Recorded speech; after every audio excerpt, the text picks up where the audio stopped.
ദേവട്ടാ, ഇതെനിക്ക് അവിടെ നിന്ന് കിട്ടിയതാ.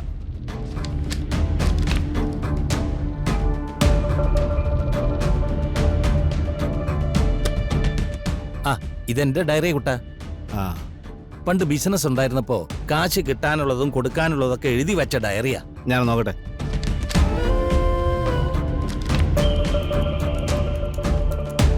ദേവട്ടാ, ഇതെന്തോന്ന് ദേവട്ടാ?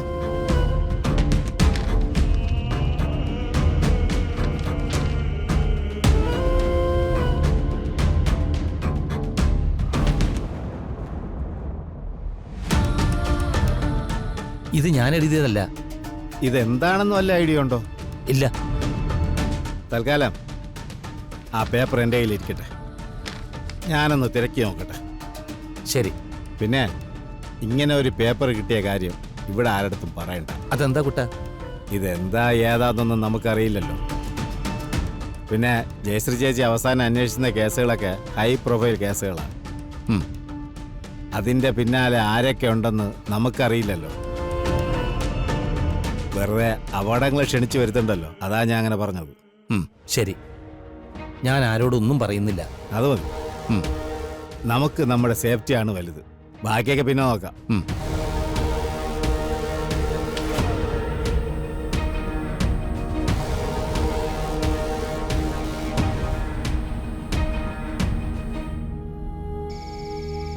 സാറ് പറഞ്ഞതുപോലത്തെ ഒരു ഫയല് ആ വീട്ടിലേ ഇല്ല.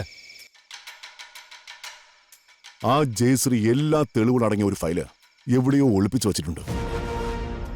അതെനിക്ക് ഉറപ്പാ. ആ വീട്ടിൽ അതുണ്ടായിരുന്നെങ്കിൽ അത് എപ്പോഴേ പുറത്തു വന്നേനെ. ആ ഫയലിലെ കാര്യങ്ങൾ എന്താണെന്നും അത് പുറത്തു കൊണ്ടുവരണമെന്നോ അല്ലെങ്കിൽ അത് എന്ത് ചെയ്യണമെന്നോ കൃത്യമായി അറിയാവുന്നവർക്ക് ആ ഫയൽ കൊണ്ട് പ്രയോജനമുണ്ട്. അത് അല്ലെങ്കിൽ വെറും പേപ്പറുകൾ മാത്രമാ. ഫയലുകൾ ആരുടെങ്കിലും കയ്യിൽ കിട്ടിയിട്ടുണ്ടെങ്കിലും ഇല്ലെങ്കിലും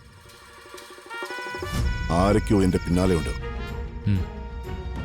അതും തൊട്ടടുത്തായി തന്നെ ഉണ്ട്. അവര് കാരണമാണ് സാമുവലിനെ അറസ്റ്റ് ചെയ്തത്.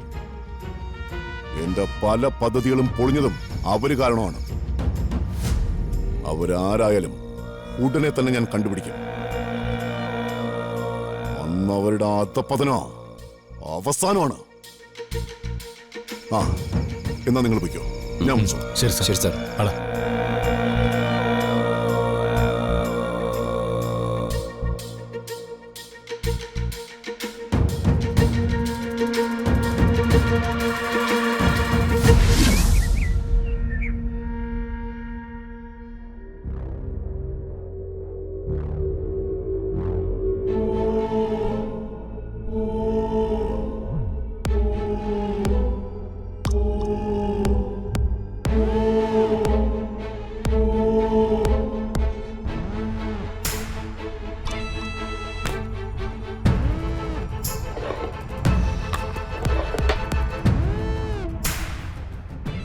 അത് കണ്ടിട്ട് തനിക്ക് എന്തെങ്കിലും മനസ്സിലായോ?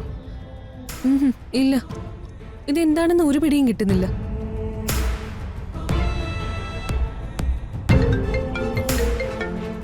ദേ കുട്ടിയേട്ടൻ വിളിക്കുന്നു.